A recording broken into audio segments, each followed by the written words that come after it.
Awesome, everybody. Welcome back to another episode of It Is What It Is podcast. I'm your host, Cody Cully. I'm so excited about this one because I have one of my favorite returning guests, brother and friend, Melik Abdul. It has been a pleasure. A lot has happened since the last time you've been on the show. New president, new things, and it still seems like a lot of the same, whatever, right? But guys, before we continue, if you want to keep seeing amazing content, you got to do two things. You got to follow me on Instagram at CVMK33, and you have to connect with me on YouTube at CV_K. And hopefully when you see this, you'll see my cool little graphic. Connect with me, follow me, let me know that you're there. I love providing the content, love engaging with you. But with that being said, Melik, how you doing today? Good, brother. I think isn't this the first time this year? First time this year, 2021. Wow. Yeah. Well, happy new year, happy new president, and the whole 9 yards. Happy new president to you as well. Look, I want to get into you have been you've been an amazing guest. Anything I've asked, you jumped on, but it seems like we're forced to just draw hard lines in the sand. You no longer can be like, the buffet. I want this and I want that. It's like I gotta be a hard line, left or right. And that's what sells, right? So like if you're a conservative, you have to be all the way, red and, supporting, and trying to win over Joe Manchin. If you're a liberal, you got to be all the way, AOC and everything else that's non-progressive is ultimately evil. But the reality is, life isn't always that defining. There's a lot of complexity.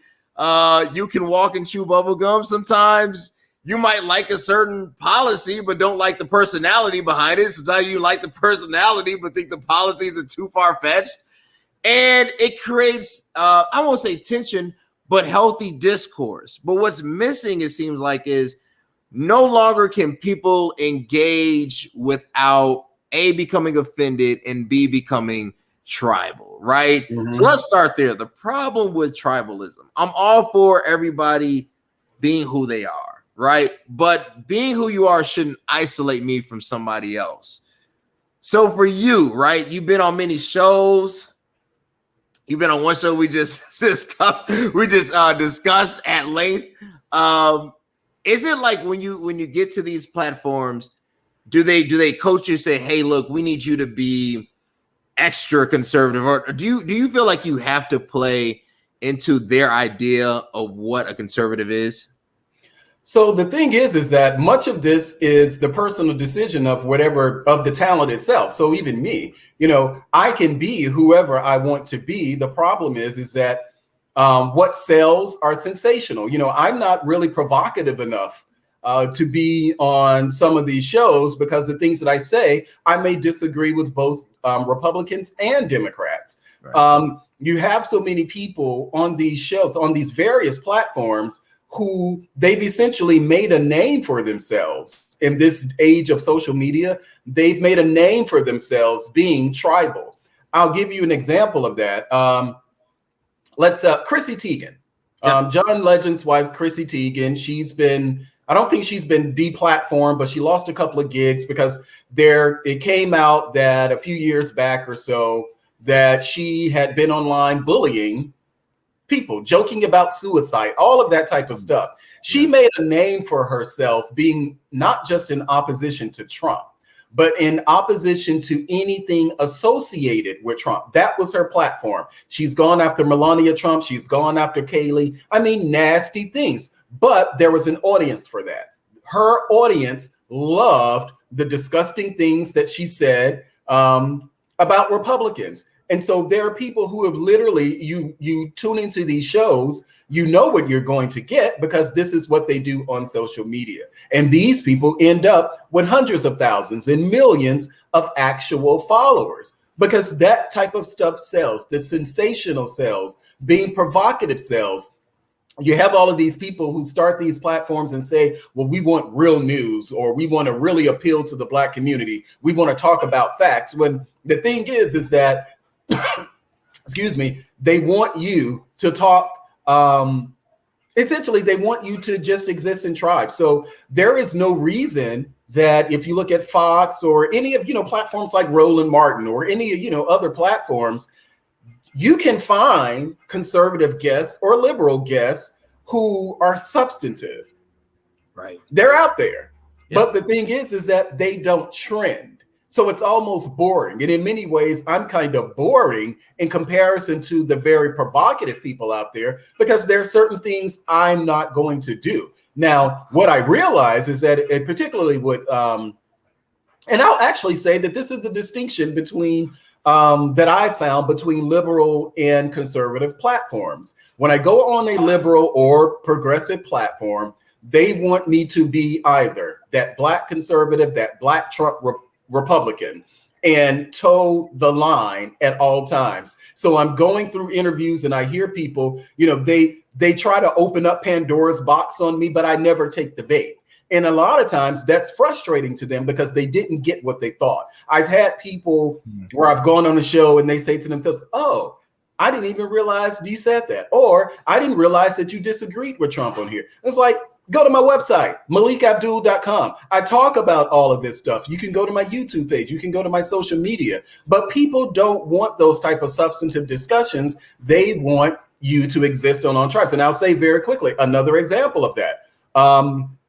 The Black News Channel, a network that I'm on, I've been on frequently. Just last week, Mark Lamont Hill, one of their hosts, forgot what, maybe their 7 o'clock or 8 o'clock hour, he interviewed CJ Pearson. Right. For those who don't know, CJ Pearson is a very, very popular, very smart and impressive, I think, 18 or 19-year-old. He's now down at the University of Alabama, big Trump guy, big Republican. And Hill brought CJ on to talk about critical race theory. Now, we know that there's been this just long, drawn out national conversation about critical race theory. And the fact is that the people who on the conservative side who are complaining about critical race theory, they don't know what critical race theory is any more than those on the left. So the people on the left say, well, we need to learn critical race theory because, and Republicans are against it because they don't want to discuss Black history or they don't want to discuss racism in America. But that's really, it kind of, that's a very surface understanding of what critical race theory is. So Mark Lamont Hill had CJ on to talk about critical race theory.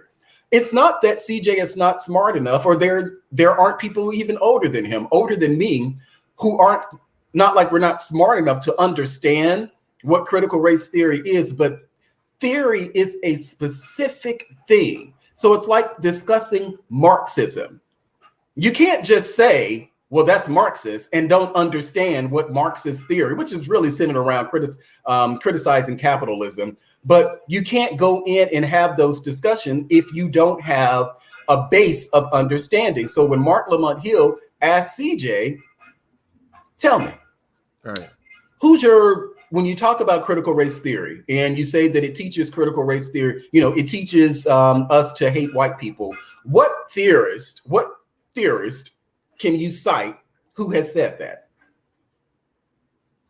CJ didn't have an answer.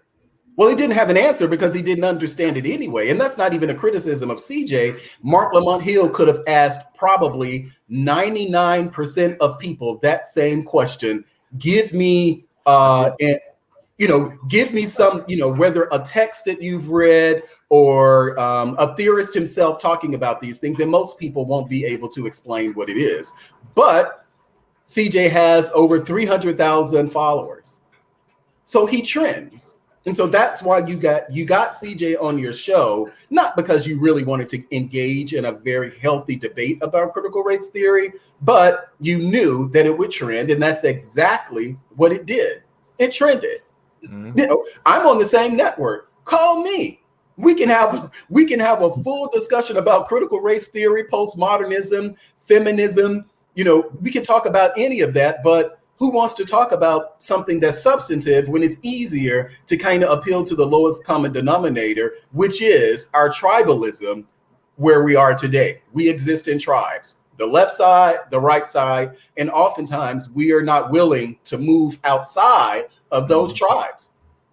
And do you think, and that's so true. I actually watched that segment, and I felt bad for CJ because I was like, the part of me, the cynic, was like, CJ should have known better. But the reality is, it's hard to consume that much information. First of all, there's a new theory, a new philosopher that pops up every week, and to sit there and actually dig down deep and get verbatim their substance takes time and effort. This man is still in school, and a lot of times we like to hone out the major parts of something.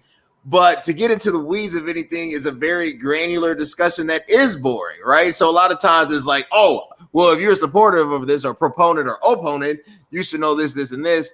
Nobody knows this, this, and this. There's very few subject matter professionals that can really dive that deep. And if you did find them, you wouldn't want to engage with them anyway, because it's not going to be the conversation what you're looking for. Mm-hmm. And what I found, it was almost like, and no disrespect to Mark, I'm sure he's a fantastic person, but it was like, you were trying to embarrass. And like you said, it's all about creating this hardline stance. Well, you're all the way over here, that's wrong. But the reality is, I don't know about you, but it's hard to be that definitive on every single subject matter. Like take it for instance, I live in Chicago. We have a real problem with gang violence. I'm obviously not against, or I'm not for guns, but at the same time, I'm for people having the right to defend themselves. I don't know what the perfect solution is. If you ban them, the criminals still get them. So that's not the obvious case. If you say carry like Texas, I don't want to turn it to the Wild Wild West. So I don't know. But at the same time, I'm not willing to just say, if it comes from somebody that, isn't on the blue side, I can't vote for, I can't listen to them. Or if it comes from somebody on the red side, I think we have to get to a point where I can disagree with you on 30% of the issue, and yet the other 70% totally agree with you and totally bring you into the sheepfold because I know you have something to offer versus, well, considering I don't agree with you on 100% of the content, now I have to totally annihilate your whole argument and your whole focus because we don't see eye to eye.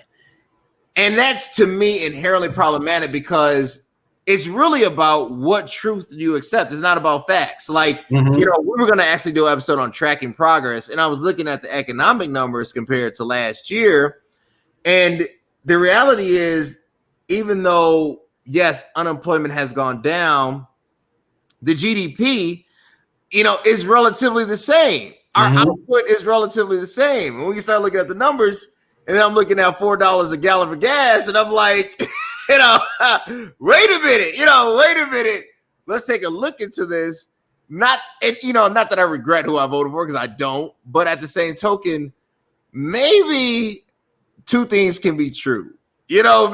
And so, and to your point about that, and I think, and I've talked about it, and even noticed it myself. So I try to make sure that, there is a difference between political commentary and political analysis. Mm-hmm.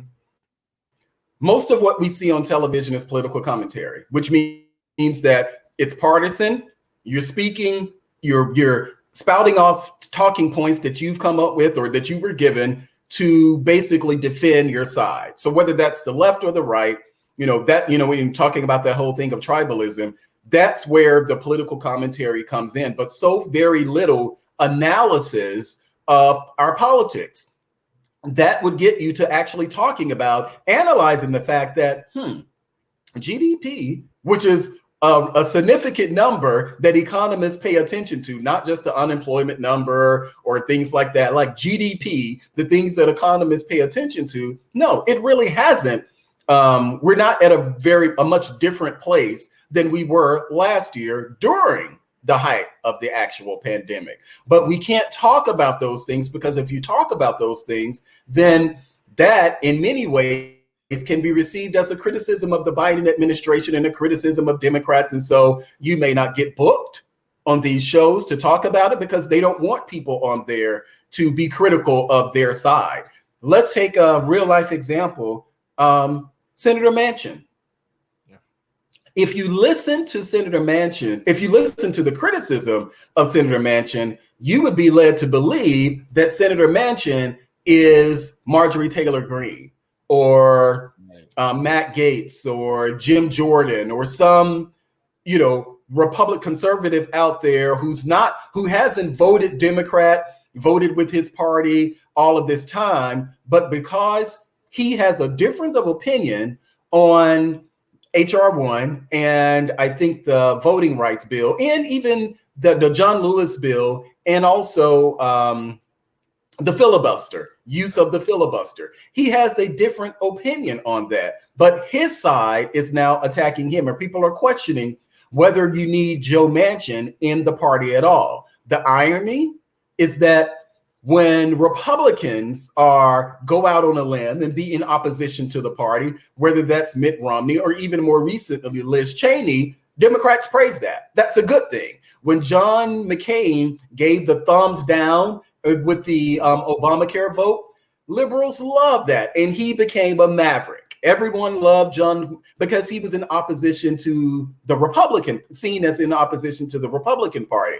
Now that the tables have turned, you're going to find, and it's not just with Senator Manchin, you'll find that there's going to be very little energy, little appetite for people, Democrats specifically, going against the Biden administration or the grain.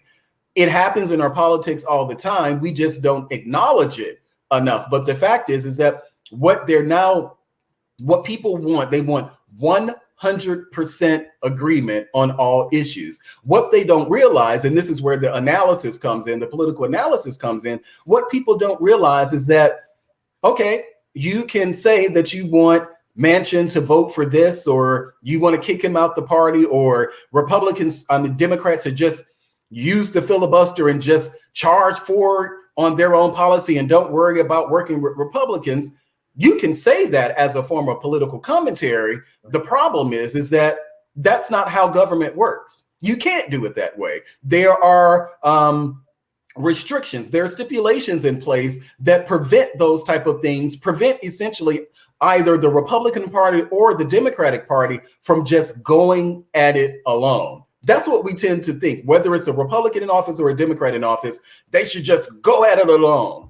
Well, that's just not how Congress is set up. And we don't have enough honest discussions about how Congress is set up. The George Floyd Act is another example of how Congress works. I won't go into the George Floyd Act and where we are with that, but it's another example of you can't, just because Biden is in office, that doesn't mean that the George Floyd Act passes. The Senate, the White House, the Senate, and Congress, and the George Floyd Act has not passed yet. Why? Because Democrats need Republicans.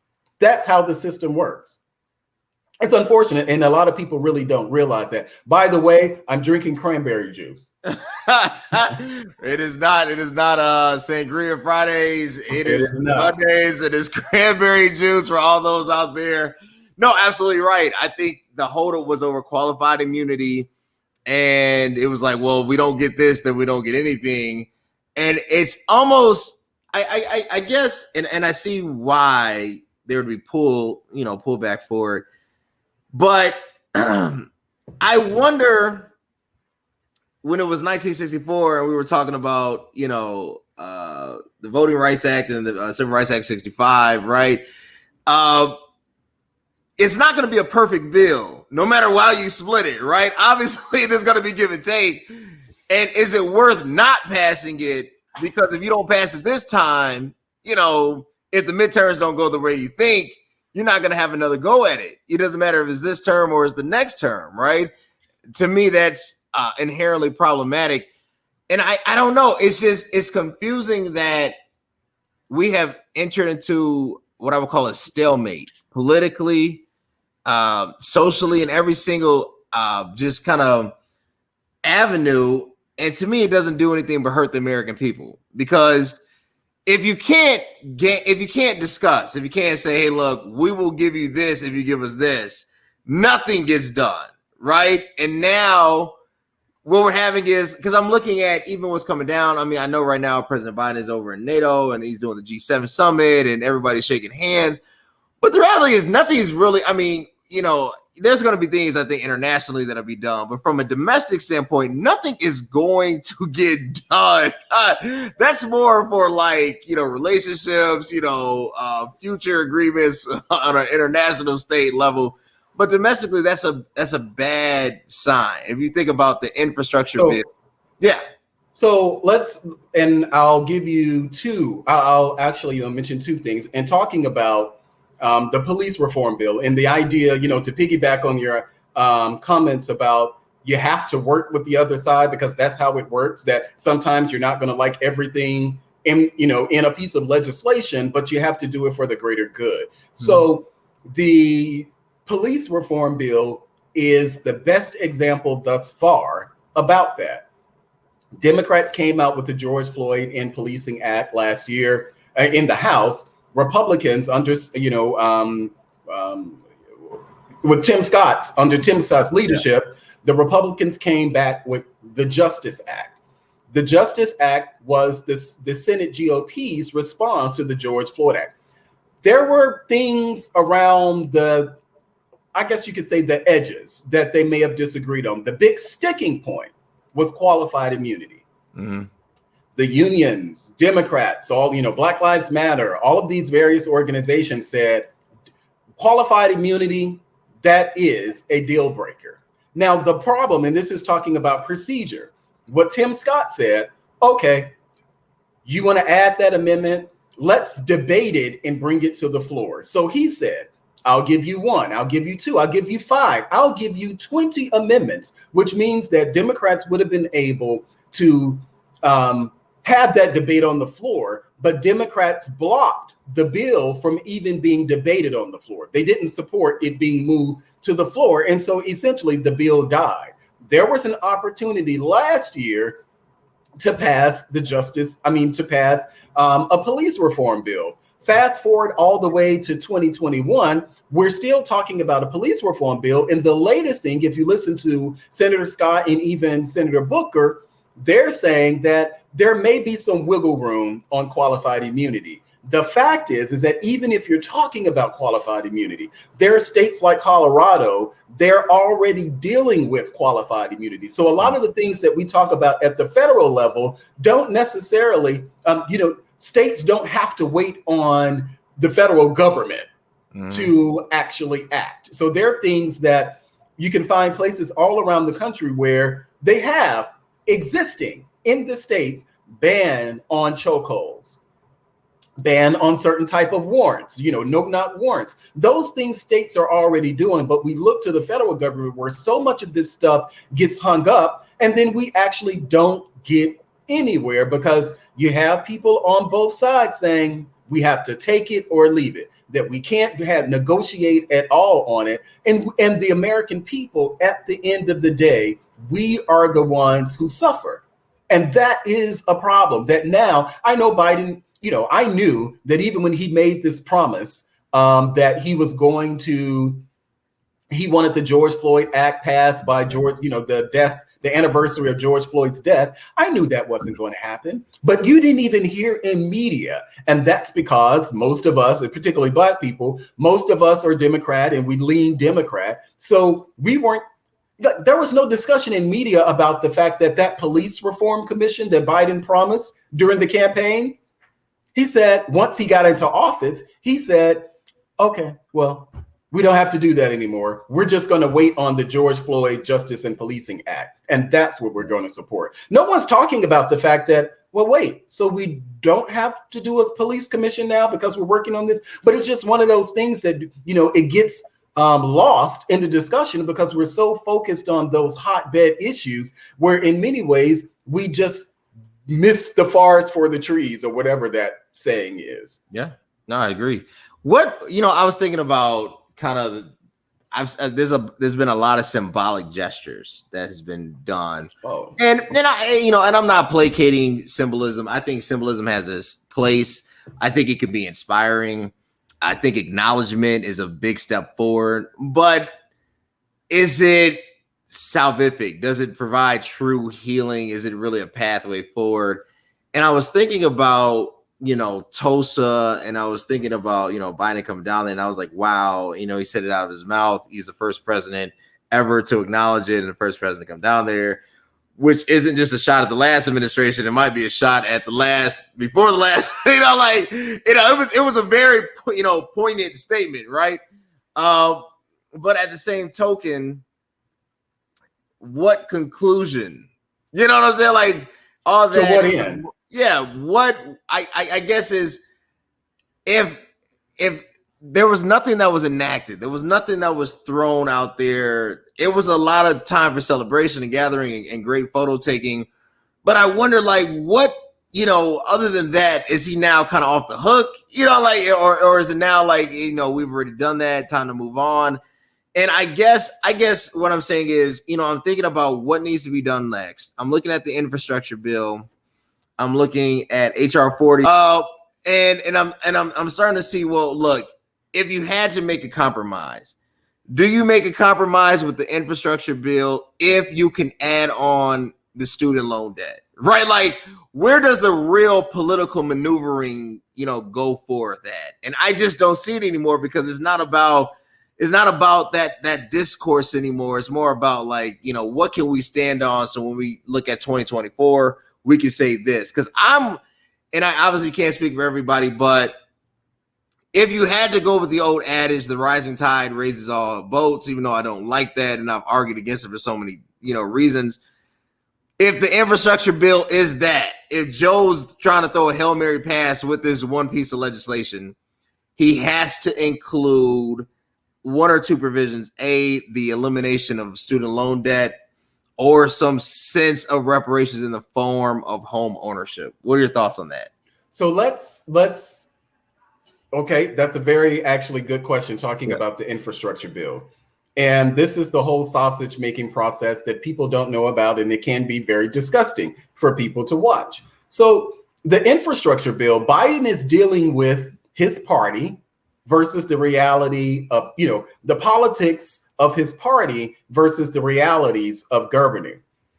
So where the infrastructure bill is, Biden, because he campaigned on it, because his party campaigned on it, Biden wants to add things in his infrastructure bill. Biden wants to add childcare, elderly health care, things like climate, dealing with the climate change, environmental justice, student loan debt. Biden wants to add these type of things to the infrastructure bill. Republicans are saying, we want to focus on the things that we know that are traditionally, infrastructure. So roads, bridges, broadband access. That's what Republicans want to focus on. The last, I think the last bill that the last offer that Republicans made were about $900 or so billion. What's not discussed in media, because of course the narrative is that Republicans aren't interested in infrastructure and all of those things. But what we don't talk about is the fact that I think it was an 89-2 vote, Republicans and Democrats worked together in the Senate to pass a $35 billion water transportation infrastructure bill. What's also not discussed is that Republicans and Democrats passed out of committee by a 22-0 vote. 22-0 vote. I think it was about a $316 billion surface transportation bill. So those things are literally happening at the same time that both sides are arguing about infrastructure. But where the rub is that Democrats are saying, we want those additional things that are not traditionally infrastructure in the bill. And the media narrative is, well, Republicans don't want to play ball. Very little. And I'll just add an important point that people miss, but I'm a wonk, so I kind of watch all of this stuff. The Senate parliamentarian, who essentially, well, everybody knows what a parliamentarian is, right. But the Senate parliamentarian told Schumer, you guys have one more chance to pass a bill under the budget reconciliation process. Remember, the first bill, I think the stimulus bill, the first one that Biden signed immediately after coming into office, that was on a strictly partisan line, That was passed through the budget reconciliation process. So they were able to circumvent the regular Senate order process and pass the bill on a strictly partisan vote. The parliamentarian said, you guys have one more shot at it. So what does that mean? That means that the things that Democrats were looking at, passing like in separate bills, which would be those child tax credits, which would be including infrastructure, but would also include the things like environmental justice and some of the other things that the Biden administration want to do. What the Senate parliamentarian said, and I apologize for being too wonky, but what the Senate parliamentarian said is, in order to pass all of these packages that you want this year, you need to put it in one single bill. You can't break it apart. You're not going to be able to do it. That is what the Democrats are pushing up against. Senate process, congressional procedure. But it's not enough discussion out there about that. So you just have people like me, we get on television and say, well, Republicans don't want to do anything. And then, my response is, well, Democrats don't want to do anything. And very few of us, kind of like critical race theory, very few of us understand what the political process is. And what you were saying about, what's next after Tulsa, I think what you were saying and what you didn't say, the word that you didn't use was performative politics. Right. So that's what it was. It was performative politics. The same thing that Republicans want from Kamala Harris when it comes to her showing up at the border. There's nothing she can do at the border. The only thing that she can do is go down there, show her face that she's meeting with, Border Patrol agents or maybe families down there on the border or touring a facility. That is the only thing that she can do. It is performative. At its finest, it is performative, but those are the type of things that we encourage because we want to feel good. We want to, so the Black community, we feel good that now we have a president who's actually commented on Tulsa. Well, is somebody giving money to the people in Tulsa or something? Right, explain in practice, what does that mean? Because he went to Tulsa. But these are the type of things that we as a community say that we want our politicians to do. So that's how they do these type of performative acts. And there's going to be plenty more of that. I don't care what politics is. We're never satisfied. Sad but true. Unfortunately, that is the silver lining to American politics. About Biden privately telling lawmakers behind closed doors that a reparation bill, it's not going to happen. It's not going to happen. Yeah, I heard that. So, I mean, and there it goes. We go back in circles. The unfortunate truth is looking the part is better than actually being the part. And that's just why tribalism is so dangerous, because if we get into the customs of always having mascots and definitive arguing to the point that we can't come together, we will never get anything accomplished. With that being said, it's been an amazing episode, Melik. I thank you so much. Where can the people connect with you, man?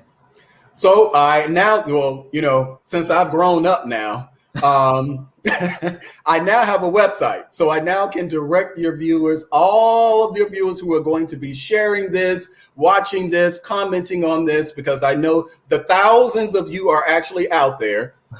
You can actually find me on my website, Melik Abdul. You can see my name here, melikabdul.com. My handle is here, actually, Melik Abdul _ on Twitter, on Instagram, and of course, just my name, Melik Abdul, on Facebook. But if you want to find out what I'm doing, if you want to see anything that I've written or book me for a speaking engagement or any of that, you can actually do that through my website, melikabdul.com. Y'all connect with Melik Abdul. Follow him on the website. Connect with him on all social media platforms.